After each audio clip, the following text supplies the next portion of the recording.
ഡൽഹി നിയമസഭാ തെരഞ്ഞെടുപ്പിൽ വിജയിച്ച് ബി.ജെ.പി. അധികാരത്തിലേക്ക് എത്തുമെന്നാണ് ബഹുഭൂരിപക്ഷം സർവേകളും പറയുന്നത്.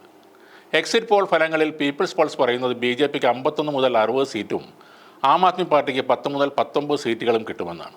മെട്രിക്സ് ബി.ജെ.പിക്ക് 35 വരെ സീറ്റും ആം ആദ്മി പാർട്ടിക്ക് 32 മുതൽ 37 സീറ്റുകളും കോൺഗ്രസിന് 1 സീറ്റും പ്രവചിക്കുന്നു. JBC പറയുന്നത് ബി.ജെ.പിക്ക് 39 മുതൽ 45 വരെ സീറ്റും ആം ആദ്മിക്ക് 31 വരെ സീറ്റും കോൺഗ്രസിന് 2 സീറ്റുകളും കിട്ടുമെന്നാണ്. പി-മാർക്ക് ബി.ജെ.പിക്ക് 49 വരെ സീറ്റുകൾ പറയുമ്പോൾ ആം ആദ്മിക്ക് 31ഉം കോൺഗ്രസിന് 1 സീറ്റുമാണ് പ്രവചിക്കുന്നത്. എക്സിറ്റ് പോളുകൾ കൂടി അനുകൂലമായതോടെ തികഞ്ഞ ആത്മവിശ്വാസത്തിലാണിപ്പോൾ ബി.ജെ.പി.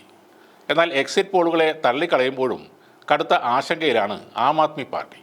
പാർട്ടിയുടെ പ്രധാന ശക്തി കേന്ദ്രങ്ങളിൽ വോട്ട് ചോർന്നു എന്നാണ് അവരുടെ വിലയിരുത്തൽ. 27 വർഷത്തെ ഇടവേളയ്ക്ക് ശേഷം ഡൽഹിയിൽ ബി.ജെ.പി. വീണ്ടും അധികാരത്തിലെത്തുമെന്നാണ് എക്സിറ്റ് പോളുകളിൽ ഭൂരിഭാഗവും പറയുന്നത്. ഡൽഹി നിയമസഭയിൽ ആകെ 70 സീറ്റുകളാണുള്ളത്. സർക്കാർ രൂപീകരിക്കാൻ അവിടെ വേണ്ടത് 36 സീറ്റുകളാണ്. ഓരോ നിയമസഭാ മണ്ഡലങ്ങളിലെയും ബൂത്തുകൾ തിരിച്ചുള്ള കണക്കുകൾ പരിശോധിക്കുകയാണ് ഇപ്പോൾ ഓരോ പാർട്ടികളും. എക്സിറ്റ് പോൾ ഫലങ്ങളിൽ ആശങ്കയുണ്ടെങ്കിലും ആത്മവിശ്വാസം കൈവിടേണ്ട എന്നാണ് ആം ആദ്മി പാർട്ടിയുടെ നിലപാട്. അരവിന്ദ് കെജ്രിവാൾ തന്നെ ഡൽഹി മുഖ്യമന്ത്രിയായി എത്തുമെന്നും ആം ആദ്മി പാർട്ടി പറയുന്നുണ്ട്. അതേസമയം ഡൽഹിയിൽ കോൺഗ്രസ് വീണ്ടും ഒരു തെരഞ്ഞെടുപ്പ് ദുരന്തത്തിലേക്ക് നീങ്ങുകയാണ്. അതിൻ്റെ സൂചനകളാണ് എക്സിറ്റ് പോൾ ഫലങ്ങൾ നൽകുന്നത്. കോൺഗ്രസ് 3 സീറ്റുകൾ വരെ നേടുമെന്ന് ചാണക്യ സർവേ പറയുമ്പോൾ മറ്റെല്ലാ സർവേകളിലും മാക്സിമം 2 വരെ സീറ്റുകളാണ് അവർക്ക് കിട്ടുമെന്ന് പറയുന്നത്. ആം ആദ്മി, ബി.ജെ.പി., കോൺഗ്രസ് എന്നീ പാർട്ടികളുടെ ത്രികോണ മത്സരത്തിലാണ് ഡൽഹി വേദിയായത്. 96 വനിതകളും ഒരു ട്രാൻസ്ജെൻഡറും ഉൾപ്പെടെ 699 സ്ഥാനാർത്ഥികളാണ് അവിടെ മത്സരിക്കാനുണ്ടായിരുന്നത്. കഴിഞ്ഞ 2 നിയമസഭാ തെരഞ്ഞെടുപ്പുകളിലും വമ്പൻ ഭൂരിപക്ഷത്തിനാണ് ആം ആദ്മി പാർട്ടി അധികാരത്തിലെത്തിയത്.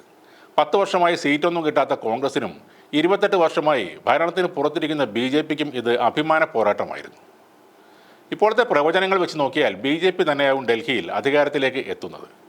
പാർലമെൻറ്റ് ഇലക്ഷനിൽ ഇന്ത്യ സഖ്യത്തിൻ്റെ കീഴിൽ ഒരുമിച്ച് നിന്ന് ബി.ജെ.പിയുടെ വലിയ കുതിപ്പിന് തടയിട്ടവരാണ് കോൺഗ്രസും ആം ആദ്മി പാർട്ടിയും.